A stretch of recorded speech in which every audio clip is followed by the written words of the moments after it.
Okay, ma'am. For this activity, I'm going to answer the questions in data evaluation. The first question is, what are the rules in basketball? So in basketball, there are 13 rules. The first rule in basketball is, the ball may be thrown in any direction, one or both hands. The second rule is, the ball may be batted in any direction in one or both hands, never with the fist. The third one is, a player cannot run with the ball because the player must throw it from the spot on which he catches it. And the allowance it may be made for a man who catches the ball when running at a good speed if he tries to stop. So the fourth rule is, the ball must be held in or between the hands. So the arms or the body must not be used for holding it. So the fifth rule is, no shouldering, holding, pushing, or tripping or striking. In this rule, in any way the person or the opponent shall be allowed for the first infringement for this rule by any player shall count as a foul.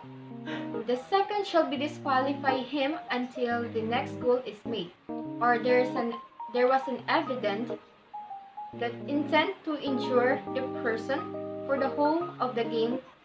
There is no substitute allowed. The sixth rule of the basketball is a foul striking at the ball with the fist. It is the violation of the rule number 3, which is a player cannot run with the ball.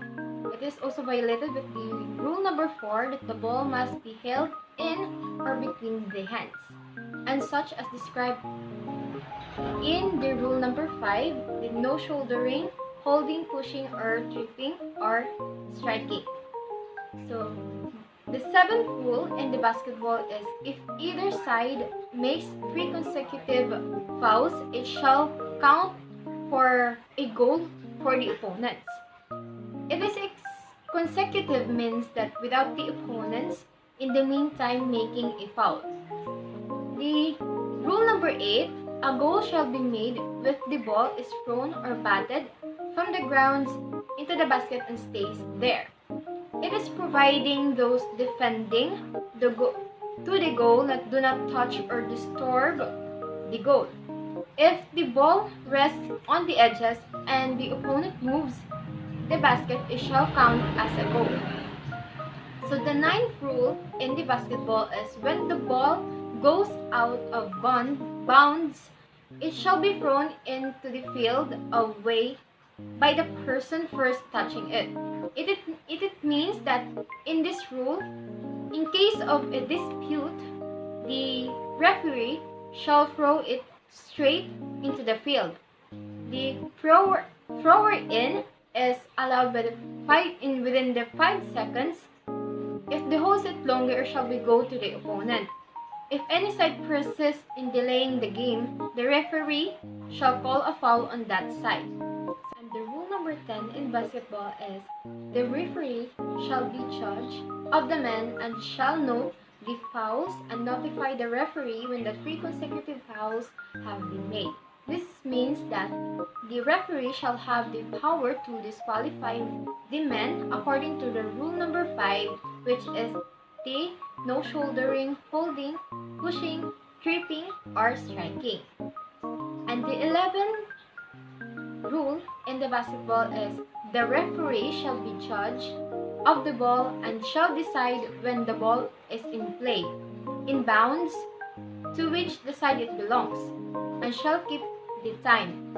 It means that the referee shall decide when a goal has been made and keep account of the goals and any duties that are usually performed by a referee. And the 12th rule of the basketball is, the time shall be 2 15-minute halves with 5 minutes rest between. And last but not the least is the 13th rule of the basketball, the side making the most goals in a time shall be declared the winner. In case of a draw, the game may by agreement of the captains be continued until the goal is made. And that's all the 13 rules in basketball. The second question for this activity is for you, what is a good strategy during the game? So for me, the good strategy during the game in basketball is the passing, because it is the good strategy that the ball can be passed and it is more effective that it can be dribbled. By passing the ball around quickly, an offensive basketball team that can cause that defensive team to move and make adjustments. And the third question for this activity is identify the different positions of the player and its roles. So in basketball, there are 5 positions. First is the center. The center, they are usually the team tallest and strongest player that they are positioned under the basket. The center is the one who is responsible for keeping the opponent from shooting by blocking shots and passes in the vital area. They are also expected to fight for rebounds as they are usually taller physically. The second position is the power forward. The power forward are usually the second tallest in the team, that they are the closest to the center in terms of physical attributes and playing style, but with more speed.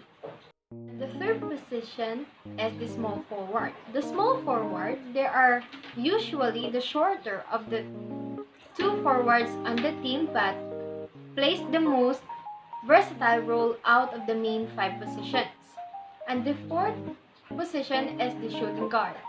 The shooting guard needs to be good at dribbling fast, passing, and having the court vision by seeing the court. The shooting guard is also the one who is responsible for driving the ball down court and setting up offensive plays. And last but not the least, the fifth position is the point guard. The point guard is usually the best ball handler on the team. They are also known as the coach on the floor or the floor general.